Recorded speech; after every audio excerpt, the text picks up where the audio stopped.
Halo semuanya, apa kabar? Hari ini kita akan membahas tentang pola hereditas.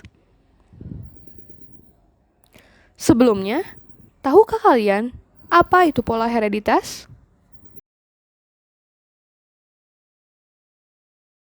Dalam bab pola hereditas, terdapat 5 subbab besar. Namun hari ini, kita hanya akan membahas salah satunya, yaitu hukum pewarisan sifat. Subbab hukum pewarisan sifat dibagi lagi menjadi 3, yaitu pengenalan awal, hukum Mendel, dan hukum Mendel II. Nah, sudah siapkah kalian untuk masuk ke pengenalan materi? Kalau sudah, mari kita mulai. Mengenal istilah dalam persilangan. Dalam persilangan, ada beberapa istilah yang perlu kita ketahui. Pertama, parental, yang artinya induk atau orang tua.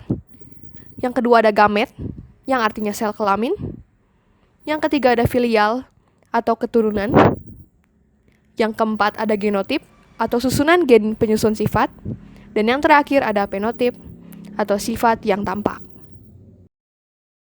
Setelah belajar istilah persilangan, kita akan belajar cara penentuan gamet.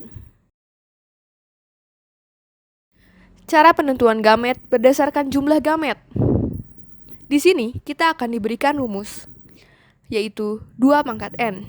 N berarti alel heterosigot yang terdiri dari satu gen dominan dan satu gen resesif. Contohnya, A besar A kecil, B besar B kecil, C besar C kecil. Contoh penentuan jumlah gamet. Misal, ada gamet A besar dan A kecil. Berarti kita masukkan rumusnya 2 pangkat 1 dan hasilnya 2. Cara penentuan gamet berdasarkan jenis gamet. Contoh. Gamet AA terdiri dari 2 jenis, yaitu A besar dan A kecil. Sedangkan AABB terdiri dari 4 jenis, yaitu A besar B kecil, A besar B besar, A kecil B kecil, A kecil B besar. Bagaimana? Sudah paham? Kalau sudah, mari kita lanjut ke hukum Mendel I.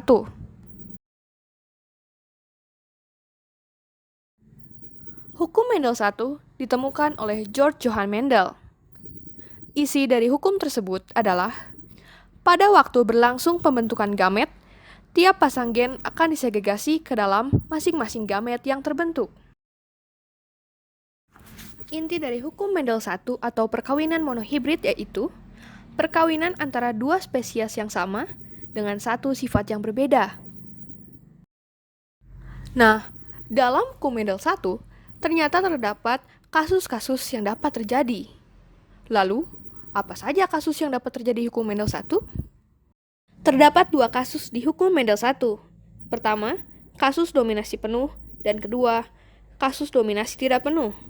Dalam kasus dominasi penuh, sifat gen yang satu lebih kuat dibanding sifat gen yang lain. Sedangkan kasus dominasi tidak penuh, kedua sifat gen sama-sama kuat, sehingga tidak ada yang dominan. Ini, kita hanya membahas soal kasus dominasi penuh.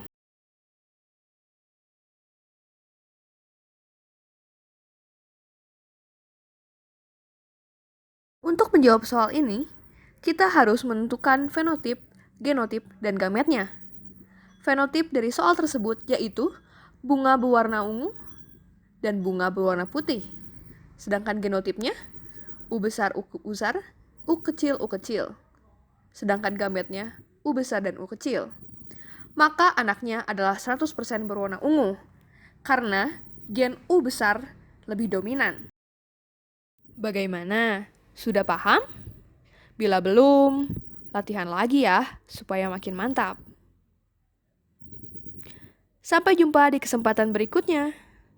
Semoga bahasan kita kali ini berguna untuk kita semua.